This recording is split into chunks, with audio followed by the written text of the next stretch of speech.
Hello मित्रों, आज આપણે બનાવશું હરગવાનો સૂપ। તો આપણે બે સિંગ હરગવો લીધો છે આપણે એક ગ્લાસ માટે।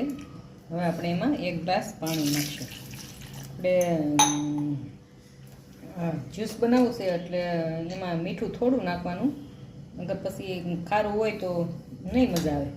તો હવે આપણે એને 20 મિનિટ આપણે બાફા મૂકી દેવું ઢાંકીને। હવે આપણે એને ધીમા તાપે પેક ડીશ રાખી અને 20 મિનિટ બફાવા દેવો એટલે આપણું હરગવો બફાઈ જાય।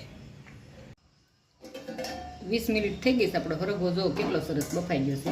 હવે એને આપણે મિક્સરમાં ક્રશ કરી નાખીશું। આપણે હરગવો બફાઈ ગયો છે તો આમાં 1 ગ્લાસ જેટલું પાણી છે। જો વધારે કરવું હોય તો તમારે વધારે પાણી નાખવાનું, નકર એટલો હાલ છે। આપણે એટલા ધાણા છે 2 ચમચી જેટલા, એટલા પુદીનાના પાન છે। બીજું તમને પસંદ હોય એ નાખવાનું, આમાં મીઠું તો નાખેલું છે। બસ હવે આપણે આને બધું મિક્સરમાં ક્રશ કરી નાખીશું। આપણે આ મિક્સરમાં ક્રશ કરી નાખ્યું છે। હવે આપણે આ ગરણાથી ગાળી લેવું, આ રીતના બધું ગાળી સમસ્યાથી આ રીતના બધું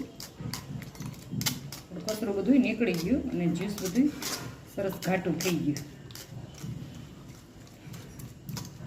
બસ આપણું જ્યુસ ગળાઈને તૈયાર, આપણે જ્યુસ બનીને તૈયાર થઈ ગયું। હવે આપણે સર્વ કરી દેવું। જો આપણું સરગવાનું જ્યુસ કેટલું મસ્ત બનીને તૈયાર થઈ ગયું। આ સાંધાના દુખાવા માટે, શરીર માટે, કબજિયાત માટે બહુ જ સારું છે। આપણું જ્યુસ બની કેટલું મસ્ત બન્યું છે, જોતાં જ પીવાનું મન થાય।